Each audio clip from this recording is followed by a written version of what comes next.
بەناوی خوای گەورە سڵاوتان لێبێت. دوجار چوار حزبە ناڕازیەکە بزوتنەوەی گۆڕان کۆمەڵی ئیسلامی یەکگرتووی ئیسلامی هاوپەیمانی بڕیاریاندا بە یەک تیم بچن بۆ بەغدا بۆ گفتوگۆکردن لەگەڵ لایەنە عێراقیەکان. ئەمە بابەتی ئەم شەوی دیوی دووەم دەبێت لەگەڵ هەریەک لە بەڕێزان شوێستان محەممەد ئەندامی جڤاتی گشتی بزوتنەوەی گۆڕان، سعید هەرچی کە هەڵبەت لە ستۆدیۆی هەولێر قەراربایە لەگەڵمان بێت، ئەندامی ئەنجومەنی سەرکردایەتی کۆمەڵی ئیسلامی کوردستان. بەخێراتنی میوانە بەڕێزەکان دەکەم. شوێستان بەخێر بێ. چوار حزبە ناڕازیەکە حەز دەکەم ئەمەش یەشێ بێ لەو مستەڵەحە سیاسیە تازانەی کە گۆڕەپانی سیاسی هەرێمی کوردستان لە ئێستادا وەکو شتێش تازە بەخۆی دەبینێت. با سەرەتا قسە لەسەر ئەم مستەڵەحە سیاسیە بکەین. هەم چوار حیزبە لە ئێستادا لە چی ناڕازین شوێستان خان؟ سپاس، سڵاو لە بینەرانی بەرنامەکەتان، سڵاو لە میوانەکەتان لە ستۆدیۆی هەولێر. دیارە ئەم چوارلایەنە بەخۆ دەزانی لە 12/5 لە هەڵبژاردننی ئەنجومەنی نوێنەران بڵێ دزێکی گەورەیان لێکرا و هەم زۆربەی دەنگەکانیان برات، چێ لە سلەیمانی لە هەولێر لە دهۆک لە ناوچەدا بڕێنراوەکان. ئەم چوارلایەنە هەر ئەو شەوە کاتێک کە ئەنجامەکان ئاشکرا بوو و بینیان کە تەزویرێکی موبەرمەجی بەرفراوان کراوە و دزێکی گەورە لە دەنگەکانیان کراوە و ئیرادەی خەڵک زەوت کراوە، هەر ئەو شەوە ئەم چوارلایەنە ناڕازی بوون لە ئەنجامەکانی هەڵبژاردن و ناڕازی بوون لە هاکردنی سنووقەکانی دەنگان، ناڕازی بوون لە دزینی دەنگی خەڵک، ناڕازی بوون لە زەوتکردنی ئیرادەی دەنگدەرانیان. بۆیە ئەم دەستەواژەیە لەو شەوەوە کە ناڕازی بوون لە ئەنجامی هەڵبژاردن لەو بڵێ پرۆسە ناشرینەی کە یەکێتی و پارتی ئەنجامیاننا لەگەڵ خەڵک و لەگەڵ دەنگدەرانە، هەر ئەو شەوە ئەم نازناو و ئەم دەستەواژەیە دابڕا بەسەر ئەم چوارلایەنەیە لەوە کە ناڕازین لە پرۆسەکە لە ئەنجامی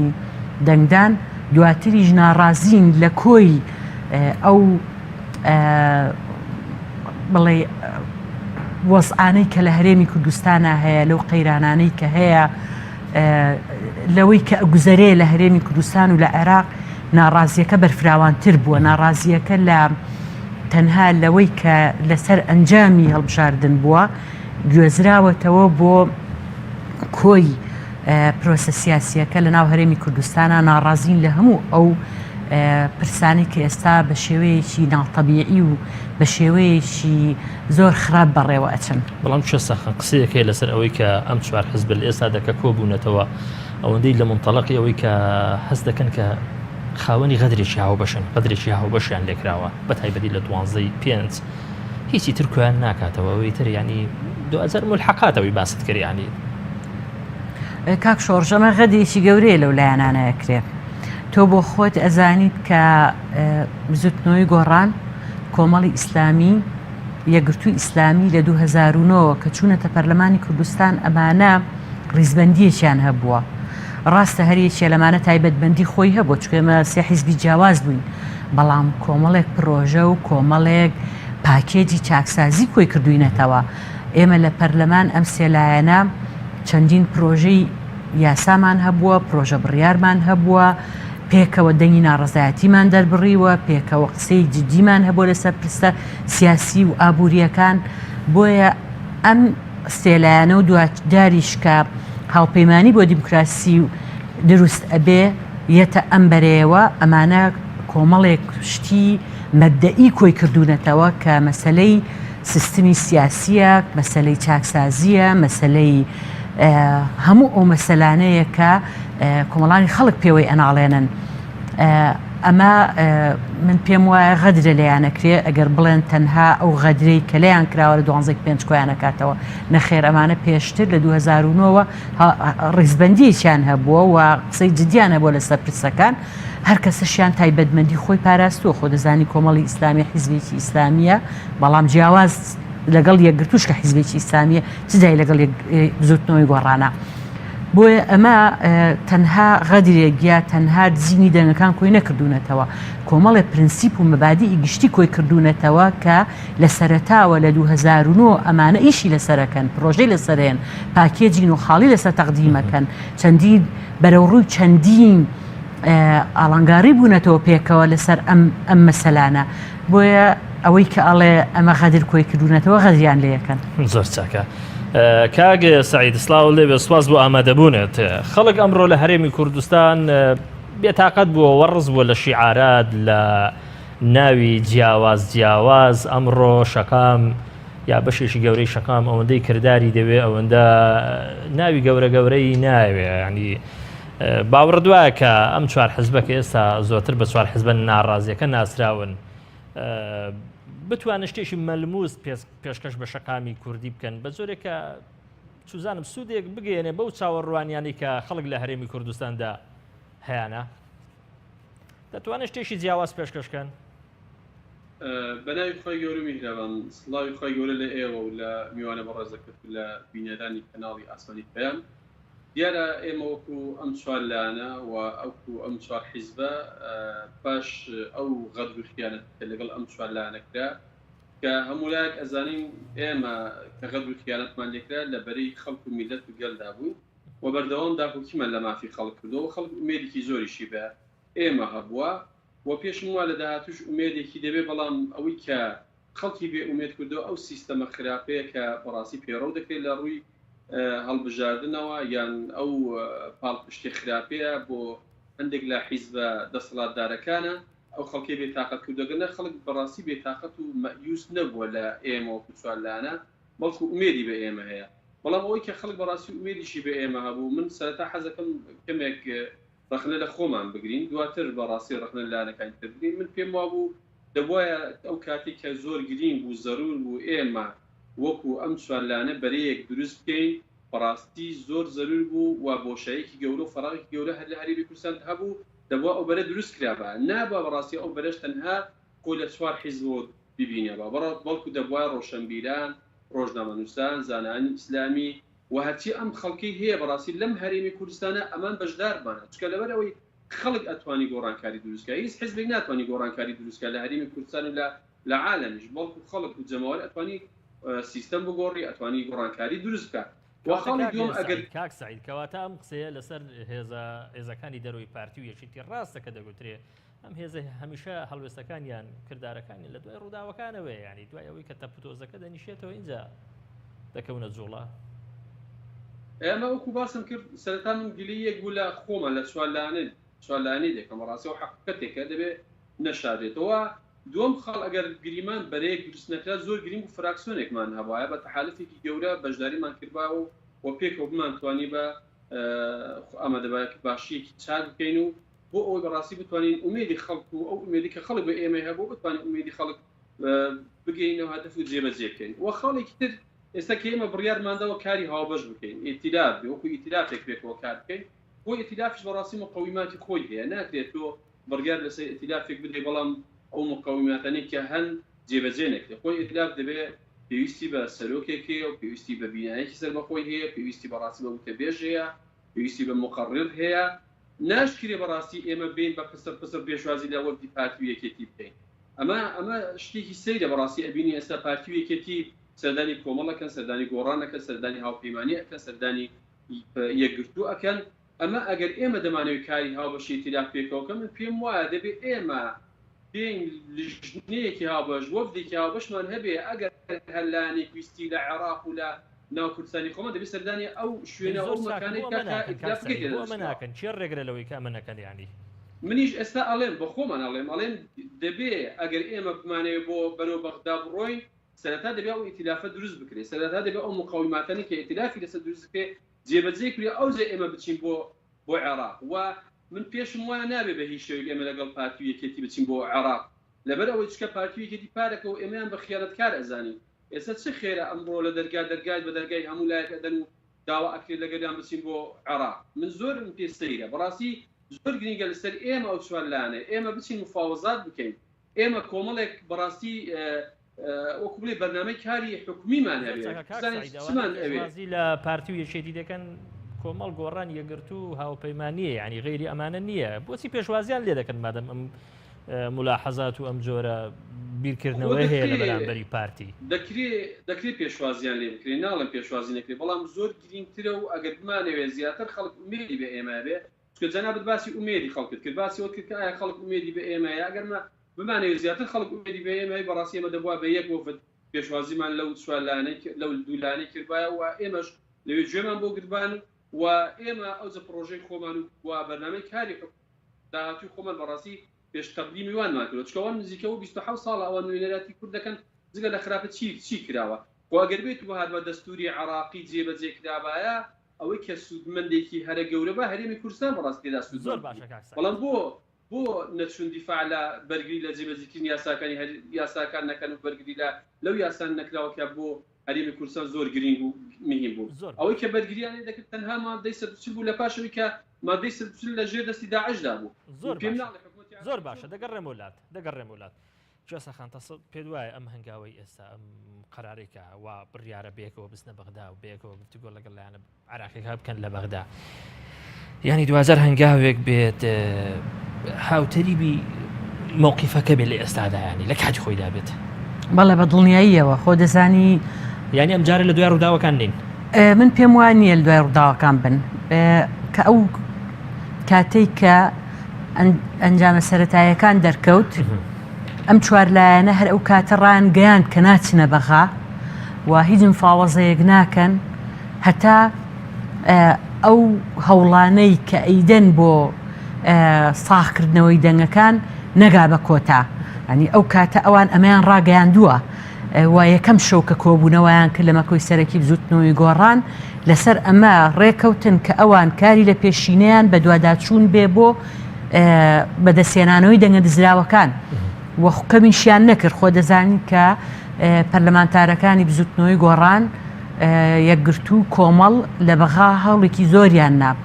دوجار توانیان یاسایەک دەربکەن کە دەنگەکان هەموو بەدەست بژبێردرێتەوە بەڵام بەداخەوە دۆخەکە بە شێوەیە کەوتەوە کە سنووقێکی کەم ئەو ئەمەلی بەسەراکرا کە هیچی لە ئەنجامەکان نەگۆڕی بۆیە ئەمان هەتاکو و یەکلابوونەوەی ئەوانە هیچ هەنگاوێکیان نەنابەرەوە بەغا بە پێچەوانەوە ئێمەمانان ڕەخنەمان هەبوو لەسەر ئەوەی کە هێشتا هیچ نەبووە لە بەغاش لە شارەکانی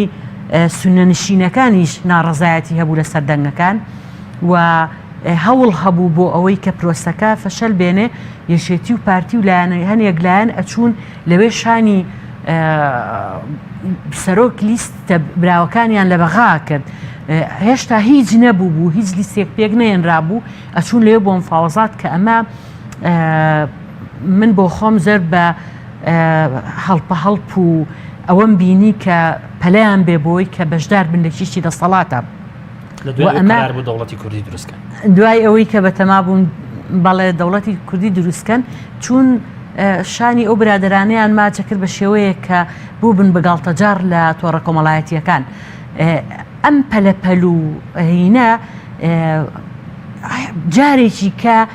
سەنگ کورسایی کوردی لە بەغا کەم کردەوە سیر ئێستا لایەنەکان لایەنە براوەکانی عێراق خۆیان دانیشن دانوستانەکەن و بەرەی براوە پێگەیەنن زۆر بەکەمی پرس بە کورد دەکەن و مەبەستیانە کە کورد لە پرۆستەکەیا بێ ئەمە هەموو ئەو هەڵە سیاسیانەیە کە سەرکردایەتی کورد لە ڕابردووە کردوویەتی و یەکێ لەو هەڵانە ئەو ڕاکە بوو بۆ هەر دوای دوو ڕۆژ بۆ بەغا بۆیە من ئێستا ئەم چوار حزبە بڕیاریان داوە بچن بۆ بەغدا ئەمەش بەشێک نیە لەو ڕاکەڕاکی کە ئێوە لە ڕابردوودا تا ئێرە پارتی وێشێتیتان پێوە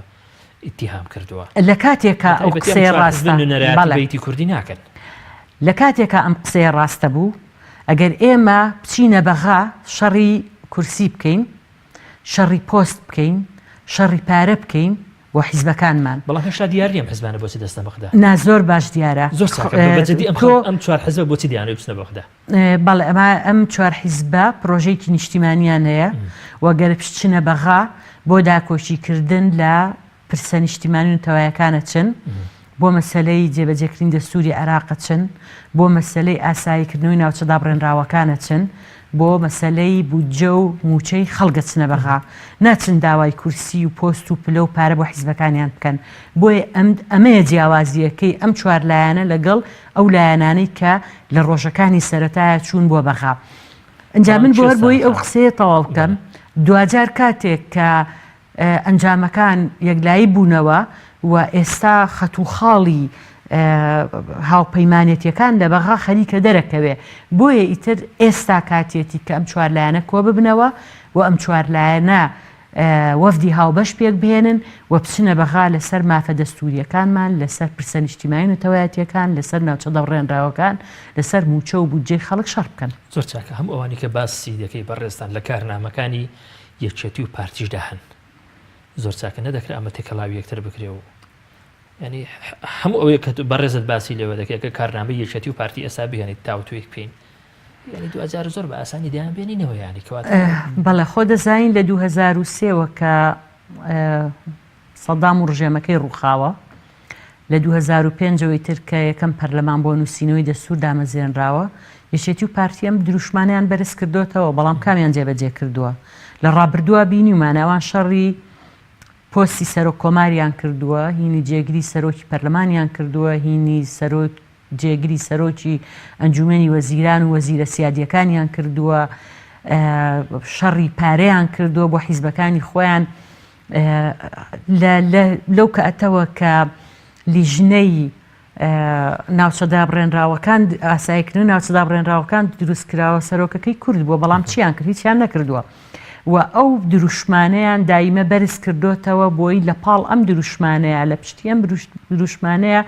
دەستکەوتە حیزبیەکانی خۆیان بچنەوە و من دڵنیام هیچ گومانم نییە لەوەی کەم جارێژ ئێستا ئاچن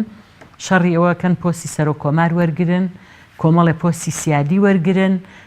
کۆمەڵی دەستکەوتی حیزبی بچنەوە ئەگەر نا لە 2003 تا ئێستا ئەمانیان بۆ نەکردووە ئەم شەڕانەیان بۆ نەکردووە بە پێچەوانەوە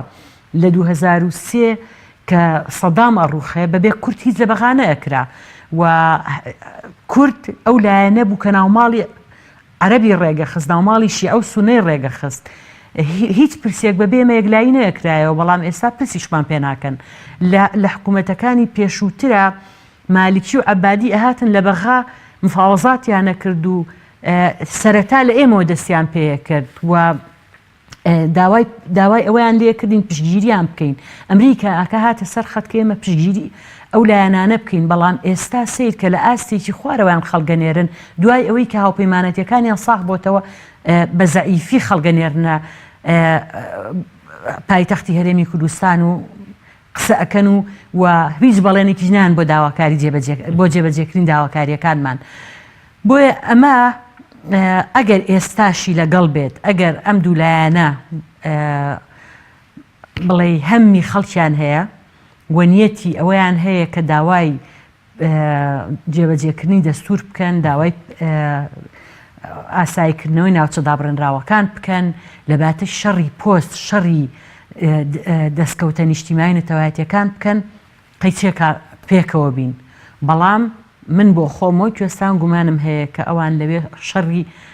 مافە نیشتیمانی و نەتەوایەتیەکانمان بکەن شەڕی مافە دەستوریەکانمان بکەن من پێم وایە هەر وەکو پێشوو شەڕی پۆست و پلە و کورسی زیاتر شتێکی کە لە هەکبەکەیانە نابینم زۆر چاکە کاگە سعید گرنتی چییە کە ئەم چوار حزبەش کاتێک کە دەچنە بەغدا هەڵبەت کوێستان خان زۆر تەکید لەسەرەوە دەکاتەوە کە شەڕ لەسەر بەرژەوەندەکانی خەڵک دەکەن شەڕ لەسەر دەستکەوتە حزبی و شخصەکان ناکەن گرنتی چییە کە ئەم چوار حزبەش هەرەوە دووبارە نەکەنەوە کە لە ڕابردوودا پارتی و یەکێتی تا ئێرە کردویانەکە بریتی بووە لە شەڕکردن لەسەر دەستکەوتە حزبی و دەستکەوتە شخصیەکان بەڵێ ئەوەی کە ئیشارەتی پێدا دیارە شێستان خان دەستی خۆشبی لەسەر مەسەلەی پرسینەتەوەی پرسی بوجە و نووسی خەڵک بەڵام لەوانەیە لە خاڵک من وەکو بڵێ هاوکۆب نەبم لە سەرویچکەم پێم وایە وەکو ئەو وەفدەی کە دەچێت بۆ بەغدا زۆر گرینگە ئێمە کاندیدمان هەیە بۆ سەرۆکاتی جمهوری عێراق بۆ نەمان بێ بۆ کاندیدمان هەیە بۆ وەزارەتەکان بۆ مفاوزە لەگەڵ عێراق نەکەین تۆ ئەگەر نەتوانین لە ڕێی وەزارەتەوە لە ڕێی سەرۆک کۆمارەوە خزمەتێک بۆ خەڵکی بکەی ناکرێ بەڕاستی من بەردەوام پێم وابێ ئەو سەرۆکی عێراق پۆستێکی پارتی بۆ پارتیان پۆستێکە بۆ یەکێتی یان یەکێک لە هەمان بە هەماشی وەزارەتێک لە وەزارەتە سیادیەکان یان بۆ پارتی بیان بۆ یەکێتی بێ بۆ من نەچم مفاوەزە لەسەر ئەم وەزارەتانە نەکەم زۆر شتێکی تەبیعی و ئاسایی و گرینگە پێم وایە ئەگەر بێت و ئێمە کاک سعید واقسە دەکەی هەر لەسەرتاوە واقسە دەکەی کە ئەم چوار حیزبە تا ئێرە هیچ ئەجندەیەکیان نەبێ بۆ گفتوگۆ کاتێککە دەچن بۆ بەغدا ئەمە تێگەیشتنی منە ئەمە ڕاستە ڕەنگە بینێری کەواتە بۆچی کۆبوونەتەوە ینی من پێم وایە ئەو کۆبوونەوەی لوتکی زۆر گرینگە بەڕاستی وەختێک لژنێک تشکیل بکرێت دروست بکرێت سەرەتا بۆ یەکلاتنەوەی ئێتیلاف زۆر گرنگ بۆ ئەو ئێتیلافە گرنگی کە بێت بەڵام وەکو باسم کرد سەرەتا ئەگەر تۆ ئێتیلاف سەرۆکت نەبی بەڕاستی و بینایەت نەبێ وەکو شوێنێکی چکە سەر بەخۆ دەوێ حەقەتەن و بەڕاستی مقڕر نەبێ و تێبێژت نەبێ پێم وایە خەڵک هەر پێی وایە ئەم کۆبوونەوە لە زمانی کۆبوونەوەکانی تر خەڵک بێ ئومێد و بێ هیوا ئەبێ من پێم وایە دەبێ ئیتر هەنگاوی کردار و عملی هەنگاو بنێن و پێم وایە دەبێ ئیتر بە عملی کار بکرێت هەنگاوەکان بەڕاستی جدی بن ناکرێ هەر بین بەیاننامەیەک دەربکەین و تەسریحاتێک بدەین و پێمەناوی تر کۆتاییاتەوە بەڵام پێشم زۆر پێم گرینگە بەڕاستی وەفتێک بە زوودی کات سەردانی بەغدا بکە سەردانی عێراق بکە لەوێوە ئیتر گفتوگۆ و مفاوزە لەگەڵ عێراق بکە و ئێمەش داوای حەقی خۆمانە مافی خۆمان داوای پۆز بکەین داوای کۆمەڵێک لە وەزارەتەکانی سیادی بکەین چکە ئێمە بەشێکین لەو هەرێمی کوردستان ئەو هەرێمە کوردستانە تاقو نەکراوە تەنها بەسەر پارتی و یەکێتیوە چکە ئەمە چەند ساڵە بەڕاستی یەکێتی پارتی ڕاکەڕاکیانە بەڕاستی لەبەر ئەو کۆمەڵە یاسا و دەستوریانە کە لە عێراقدان بەڕاستی پشتیان پێ کردووە بە هیچ شێوەیەک ئامادە نەبوون دیفاع لە دەستوری یاسا بکەن کە زۆربەی زۆری وەکو باسم کرد ئەتوانرا ئەو هەدەف و ئامانجانەی کە هەرێمی کوردستانی بۆ لەسەر دامەزرا دروستکرا بەڕاستی جێبەجێ کرێ خۆوە 3 ساڵ ئەم خەڵکە قوربەسەر کراوە لە بێموسەیان لە بەڕاستی بێن سوتەمەنی و بێبەنزینی کە ئەمەی کە ئێستا ئێمە ئیبینین بەڕاستی بە خۆمان لە هەولێری بنزین بۆ گران بووە بۆ دەبێت ئەو بنزینەی بە من بدا بە 2 سعری ئەوەندەی کە بە عێراق دەدرێت ئەمە بۆ دەبێت ئەو زۆر مستەمە لەو خەڵکەی بکرێت بەڵام ئەبینی سوودوە کوستەمەنیش کە 3 ساڵ ئەو خەڵکە بەڕاستی نەوتی وەرنەگرتووە بەڵام بۆ ئەبینی پارێزگاری سلێمانی دەستی داوا ئەکە لە بەغدا و لەوێ ئەگەر نەوتێکی کەمیشە بۆی دەنێ بەڵام بۆ هەولێر دووەک داوا ناکرێت بۆ دەکرێت شتەکان بە حیزبی بکرێت من پێم وایە دەبێت ئێمە وەکو ئەو چوار لایەنە زیاتر ئیش لەسەرەوە بکەین بۆ ئەوەی خەڵکیش ئومێدی هەبێت ئومێدێکی بۆ بگەڕێتەوە بۆی بەشداری بکە و مشارەکە لە هەڵبژاردنەکان کە بۆ ئومێدێکی بێ ئێمە هەبێت هەر نەبێتەوە بەڕاستی ئێمە بێن بەدەم پارتی و یەکێتی و پێ بکەنین و بێن سەردانی ئێمە بکەن و سەردانی لایەنەکانی تر بکەین و پێمە ناوێت دنیا شامی شەریفە نەخێر دەبێت بەڕاستی ئێمە گەر دەمانەوێت ئەو خەڵکە زووی لە جارێکی تر بینەوە بگێڕینەوە بەڕاستی دەبی بە عملی ئەو زاری ئیشتەکان بکرێتن بە عملی بەڕاستی ئێتیلافی قووە دروست بکرێتن و دەبێت بەڕاستی بڕیارەکان لە یەک شوێن بڕیار بدەن و بتوانین بە یەک پاکێجەوە بەرەو بەغدا بڕێت بکەین زۆر چاکە بەڵام کاگە سعید زۆر تاکید لەسەرەوە دەکەینەوە کە لەسەرەوە دەکەوێت کە لە دەرەوەی پارتی و یەکێتی ینی ئەم چوار حیزبە هەنگاو بنێن و وا تێدەکەم کە داوای جۆرە لە قەتیعی سیاسیش دەکەی تەنانەت لەگەڵ ئەم دوو حیزبە بەس هەست ناکە ئەمە شتێکی مەحاڵە کاک شۆڕش من داوای ئەوم نەکردو باسم کرد من گوێ بۆ پرۆژەی پارتی یەکێتی گرتووە بەڵام من پێ دەڵێم پارتی یەکێتی لە ماوەی 27 ساڵە چ پرۆژەیە کە بەڕاستی خزمەتیان بە میلەتی کورد کردووە خۆ من یەک شت بەبیر بێنمەوە کاتێک کە وەفدەکەی ئێمە ئەو چوار لایەنە سەردانی بەغدای کرد بۆ گەڕانەوەی موسەی خەڵک ئایا پارتی یەکێتی ئیتفاقیان نەکرد لەسەرەوەی کە موسەی خەڵک بکەن بە چارەیەکە موسە یعنی ئایا ئەو خەڵکە تا ئێستاش لەو معانەتیدا ناژی یعنی خۆیمە حەقەتەن ئەیبینین و بەڕاستی لەناو واقعەکەی داین من ناڵێم مقاتعە بکرێت من دەڵێم زۆر گرینگە ئێمە هەڵوێست و پشتگیری یەکتر بکەین کاک سعید بەم هەنگاوە ئەم چوار حیزبە بەم هەنگاوە ئەم چوار حیزبە ئەگەر شتێ ما بێتەوە بە ناوماڵی بە نێوماڵی کوردی هەز ناکەن دوایین چەکوشی لێدەن دوایین چوزانم بزمار لە تابوتەکەی دەن و شتێک نامێنێتەوە ئیتر بە ناوی نێوماڵی کوردی و دوجار پرسیار دەبن لەوە ئەمن کاک شۆڕژ ئەگەر تۆ سیر بکەی من پێم وایە لەوانەیە هەرێمی کوردستان ماوەیەکی تر بۆ هەمان سەردەمی 11 ئازاری حکمی ذاتی بگەڕێتەوە لەبەرەوەی چکە پێم وانیە ئەمریکا ئەوەندە گرنگی بە پەرلەمانی هەرێمی کوردستان و گرنگی بە کوردستان بدا پێم وایە بەڵکو ئەمریکا ئەوەی کە زەخت و فشاری هەیە دەوێت حکومەتی عێراقی حکومەتێکی ئینتیقالی دروست بکرێت ئەو دەوێتن لەوێەوە بەڕاستی بڕیار دەرچێت ئەو دەوێت حکومەتی عێراقی بەهێز و بەقووەت بکرێت ئەو نایە بەڕاستی بەهێزەوە پشتگیری لە پەرلەمانی هەرێمی کوردستان بکات چکە پێی وایە ئەگەر پەرلەمانی کوردستان نەتوانی بڕیاری لەسەر مەتاڵێکی ئەولێکە لەسەر خاڵە سنووریەکان بە لەسەر هەر شتێکە پەرلەمان بوون و نەبوونی نازم بە چ شێوازەوە پێم وایە لە وەکو بڵێ لە ئەوەی ئەمریکاشە لە زەهی ئەمریکا دەوێت زیاتر عێراق بەهێزکە زیاتر عێراق بەقووەتکە ئێمەش دەخۆ لە چوارچێوەی هەر لە عێراقدای ئێمە دەمانێت بەڕاستی نوێنەرێکی حەقیقی خەڵک بووین ئێمە نوێنەراتی خەڵکەین ئەو مادەی ئەو ماوەی 27 ساڵ ئەوانە نوێنەرەتی خەڵکیان کردو جگە لە مەئسات و قوربەسەری تریان بۆ هەرێمی کوردستانیان هێناوە بۆی ئەمە دەبێت بە واقعبینانە قسە بکەین مقاطعە ناکەین لەگەڵیان پشتگیریان دەکەین لەسەر ئەو یاسا و ماف و حەق و حقوقانەی کە حەقی کوردە لە دەستوری عێراقیدا بەڵام نایم شەڕ بکەم لەسەر پارتیەکێتی یعنی ئەوانە زیاتر دانێ شەڕیان بۆیان بکەین شەڕیان لەسەر بکەین ئەمە شتێکی زۆر هەڵەیە بەڕاستی زۆر کوشندەیە کە ئێمە بین شەڕیان لەسەر بکەین زۆر چاکە کوێستان خان هەمووان دەزانین کە سنووری هێزە سیاسەکەی ئەم چوار هێزە زۆر دیاری کراوە و تا ئەندازێکی زۆریش بە بەراورد بە لیستەکانی تر لاوازە 11 کورسی بار چوار هێزە سیاسیکە حەز دەکەن ئەمە بەس بێ بۆ ئەوەی لایەنە شیعی و سونیەکان لە بەغدا وەکو نوێنەری کورد ینی مامەڵەتان لەگەڵتا بکەن پێشوازیتان لێ بکەن و قسەتان لەگەڵ بکەن هەست ناکەنەمە گەفتە گرنگ کورسی نییە گرنگ پێگەی ئەم هێزانەیە خۆ دەزانی ئەم چوار هێزە چوار هێزی دیاری چوار هێزی خاوەن پێگەی ڕاستەقینەن لە هەرێمی کوردستان چوار هێزن کە چوار هێزی مەبدەئی چوار هێزی پاکی چوار هێزی معتەبەر لە لای خەڵک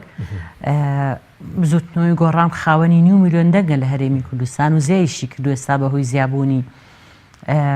ئەوەی خەڵکەوە هەروەها کۆمەڵی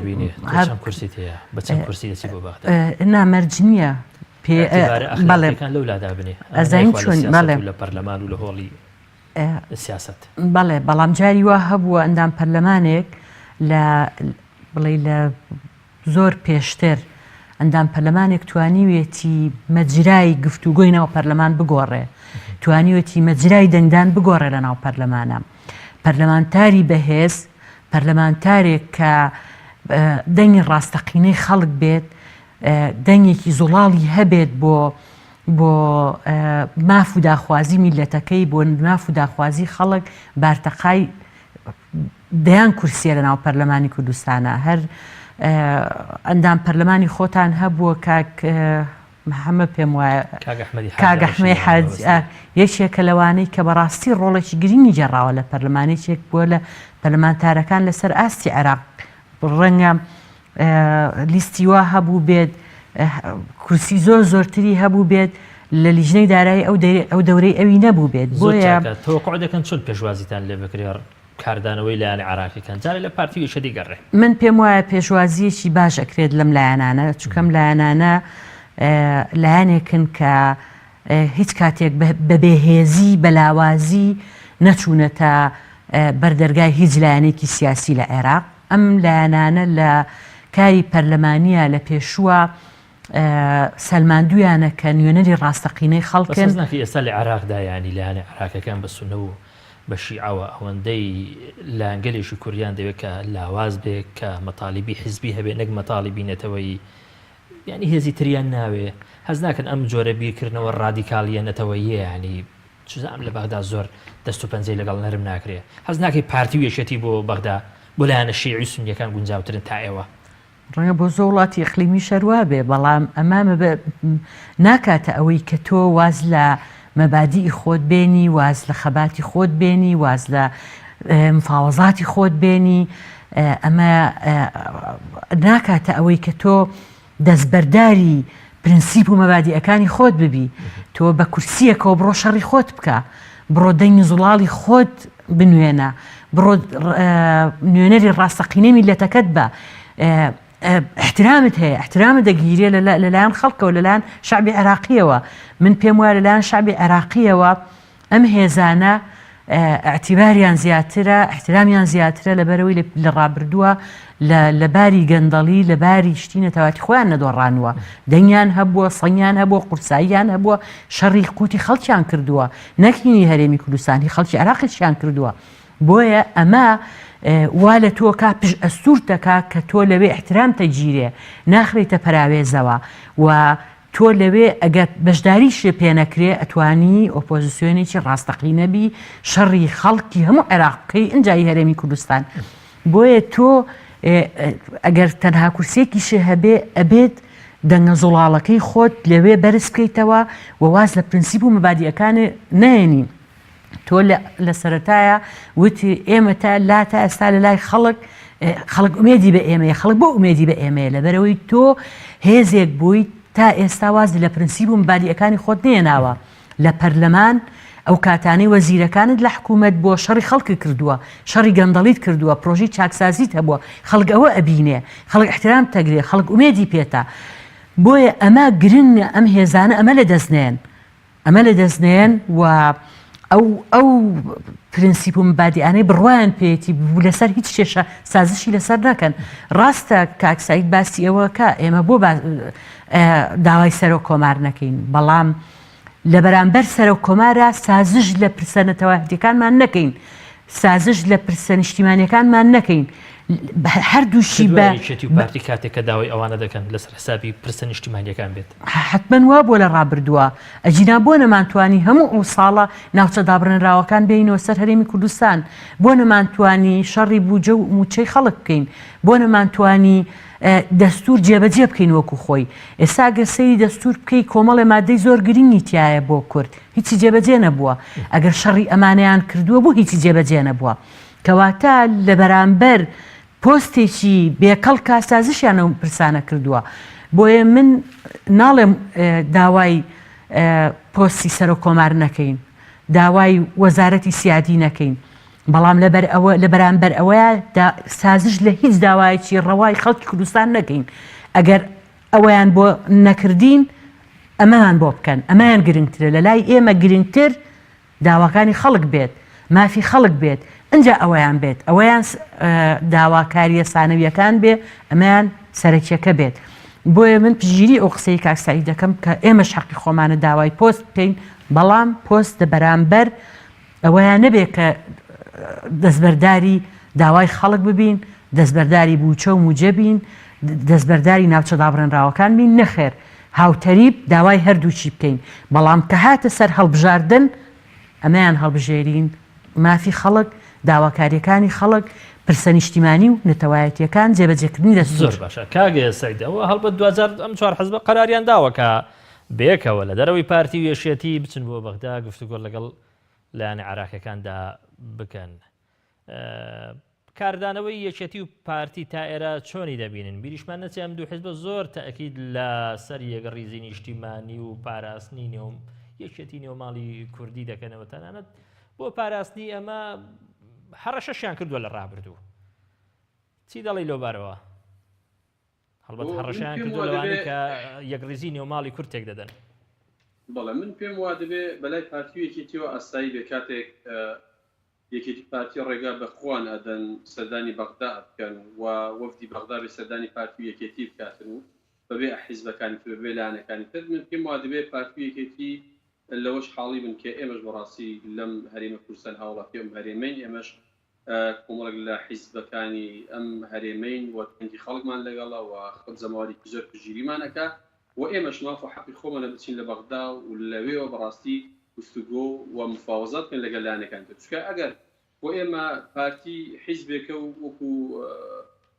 جەنابەت دەزانی ئیتر بۆ خۆی وەفد دروست بکات سەردانی بەغدا بکە یان یەکێتی بە هەمان شێوە ئێمە گلەیمان لێ نەکردن بەسەرکەوان سەردانی بەغدایان کردووە ئەوە چۆن ئەچن مفاوەزات دەکەن ئیتر وەکو بڵێ سازش لەسەر ئەو هەموو ماف و حەق و حقوقی خەڵکەکەن لەسەر بەرامبەر با چەند پۆستێک ئەمە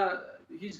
قسەیەکمان لێ نەکردووە لەسەر ئەو بابەتێک کە چەندین ساڵە بەڕاستی ئەو وەزعیان دروست کرد و قوڵقاندووە بەڵام دەبێت زۆرشیان بەلا ئاسایی بێ کاتێک کە سوار حیزب یان هەر لایەنێکی تر ئەوێ سەردانی بەغدا بکە لەوێ مفاوەزات بکە لەوێ لەگەڵ بەغدا لەگەڵ لیستە براوەکانی تر گفتوگۆ بکە لەسەر پێکەنانی حکوومەتی داهاتووی عێراقی دەبێت زۆر بەلایەن ئاسایی بێت چونکە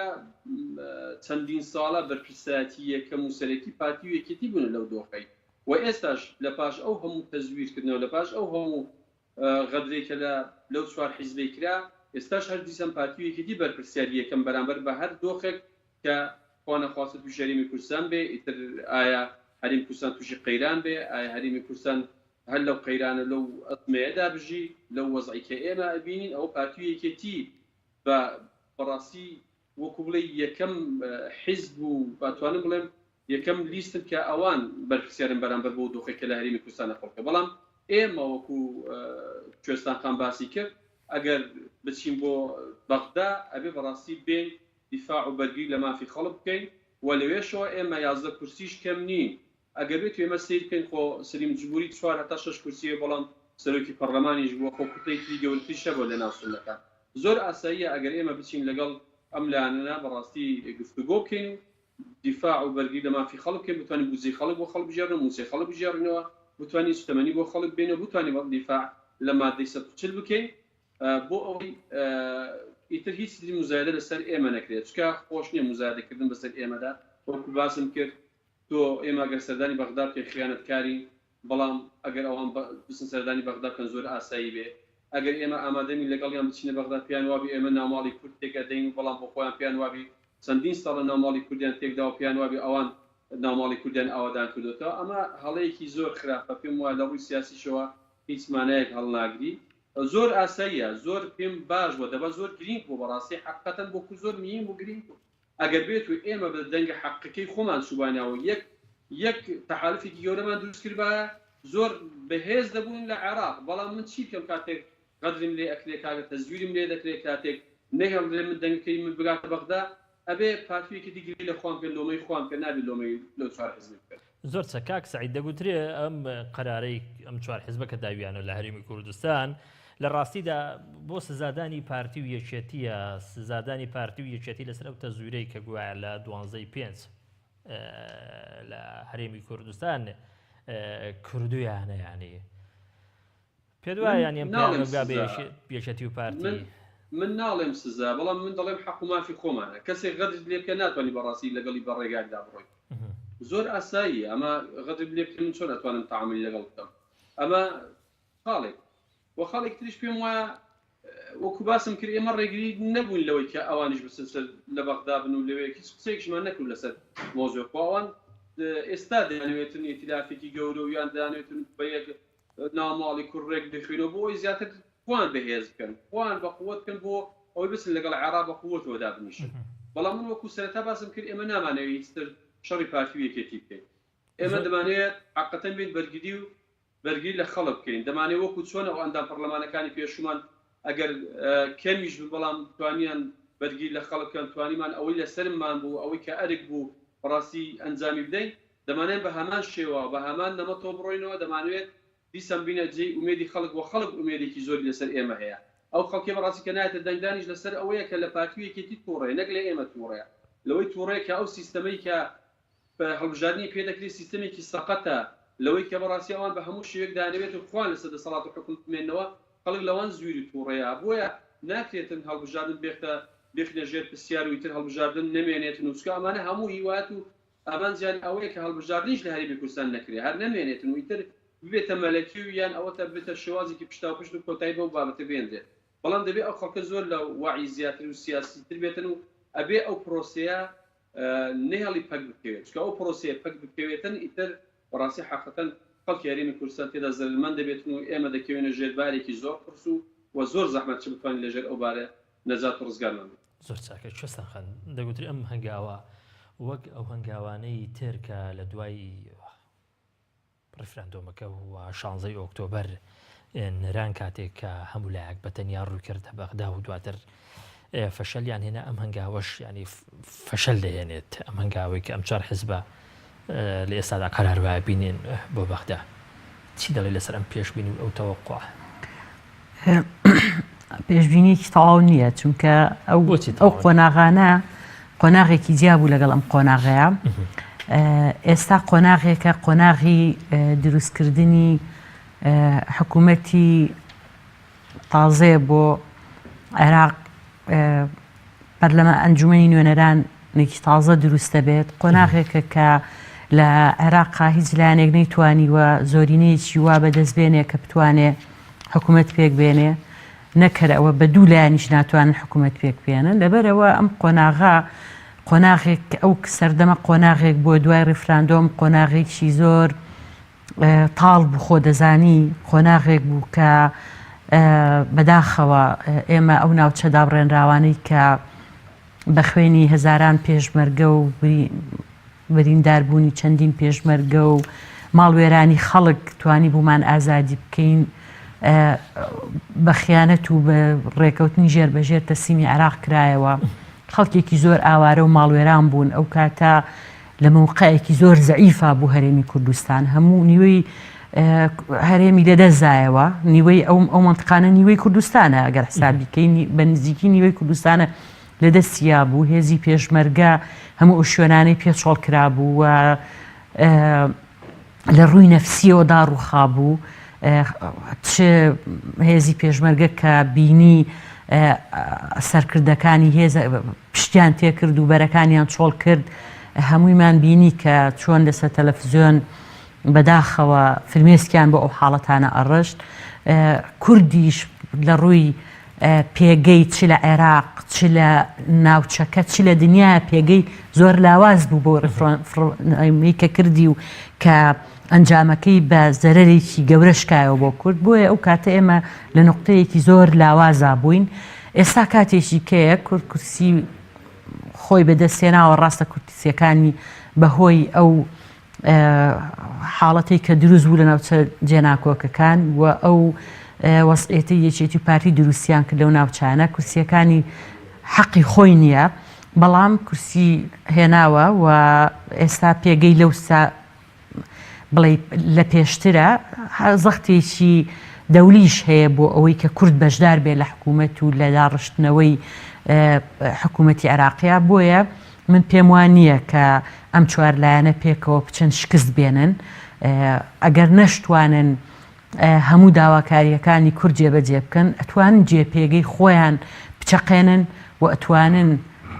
ئەو پرسانەی کە ئێستا ئیبن بۆ دانوستان هەمووی بکەنە پرۆژە و بیبەنە ناو پەرلەمانی عێراقی و لەوێ شەڕی لەسەر بکەن. بۆیە 11 کورسی بۆ شەڕ ڕاستە لەگەڵ ئەو ژمارە زۆرەی کورسیانی ئەنجومەنی نوێنەران بە بەراورد بەوە زۆر نییە، بەڵام ئەکرێت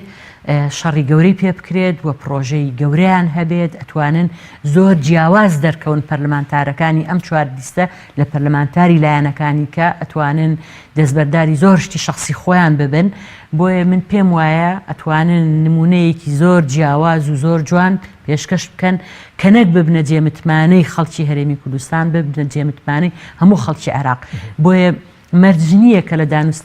دانوستانە لەگەڵ لایەنەکانی براوەکانی عێراقیە لەگەڵ ئەو هاوپەیمانەتی کە ئەبێتە زۆرینە لە ناو ئەنجومەنی نوێنەران و حکوومەت پێگەێنێ داواکانی نەتوانێ بەرێتە پێشەوە ئیترەمەیانی شکست نییە. ئەوە چکە تۆ لە مفاوەزاتای ئیتریان ئەچیتە ئەو حکوومەتە و ئەوەی ئەتەوێت بەدەستی یەنی بۆ میلەتەکەت، یانەوە تا ئەبیتە ئۆپۆزیسیۆن و دوجار لە ناو ئەنجومەنی نوێنەرانە شەڕ لەسەر ئەو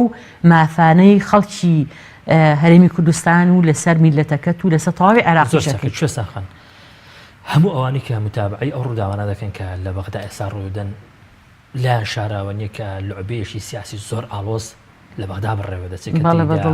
ئەمریکا، ئێران، کۆمەڵە وڵاتی تر، تورکیا لەسەر خەتە ئەمە جگە لە